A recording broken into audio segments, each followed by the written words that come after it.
Gaafa guyyaa shanii gaafa maqaa moggaasuu jira. Guyyaa shanaffaa akka aadaa naannoo keenyaa gaafa guyyaa shanii maqaan moggaa. Maqaan kun yookiin maqaa sadii maqaa shan waamaniiti maqaa sana keessa kan isheetti oo jettee oowwaat yookiin sooretti yookiin hortuu yookiin beettu yookiin bultu jedhaniitu maqaa kana baasaniiti waam ta'anii jechuudha aadaa dhalaa kun. Gurbaan bira taa miinzoliin jiru hundumtuu taa'eera. Maqaa kana waamuudhaaf jaartii haadhatu waamaga haadha gurbaatu waama waan ta'eef sooret jette jaartiin zimmet hort zim bet zim asii immoo abbaa manaatu mata ankoo meeriidha. Jette meetii faayidhaa itti matta gurbaatti ishee fuudhee nakkeedhee waamamu qoy aadaadhaati obsideeti giddinuma maqaa ishee sooretti jedhanii moggaasanii gaafa sanaa galgala gaafa sanaa qormaata tokko qaba lukkuu ishee qala lukkuu fayyaa fidanii ishee qala isheetu hojjeta uummati taa'ee guudha qormaata laa gara teeruma barbaadaan itti yaada namoonni.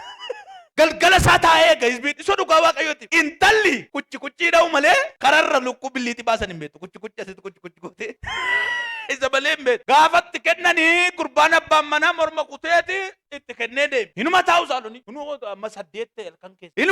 Hinuma eegu. Gaafa sa'aatii 9 ta'u isbiin taa'eera. Ittoon daanqoo hundumtu achi taa'ee kan namichi amaatiinis maalis achitti namni yaada kennuuf hin jiru. Akkas godhi bobaa jala kutee billiitti asirra baas namni hin jiru. Eegaa isbiin. Itti rakkattee gogaa firii isaa rifeensa irraa bubuqqifteeti shunkurtii hojjettee mijeeffattee shunkurtiin asii kana morma gaantini giddii dhufeentini bireedisti asii hin geesseetti gaafa hundumtu gamaa gamana taa'e abbootiin aadaa jiru warra eebbisan jiru bakka hundumtu irriba jeeseera bakka hundumtu inni kaan immoo dadhabee dhaqeera warra eeggatan gaafa dhufani ittoo diimaatti nattee egaa jalqaba gaasuba qammasu bitiire ittoo diimaa erga qammasanii foonni immoo dugda duubaan dhufe barteedhuma gaafa lukkuu fiddu lukkuun homaan tokko hin tuqamne suma mormi irraa jiru fayyaan sakkeet miila ol kaasee haadhoo koo miila ol kaasee si ilaala lukkuun ispiriitii bu'ee qomi isaa kummee kibdeetii kaasaa ture ilaala lukkuun sun chestiin isaa sun achi kaalaa achirraa isa ka'u amaatii hojii wal qaban akka biddintan akkaminatti fiddee baate hojiin barsiiftuu ture jaartiin kaate torbansaa baqaan bartedhanii jaarsolii warri maanguddoonni walitti dhufanii gorsanii maal jedhanii sirreeffatti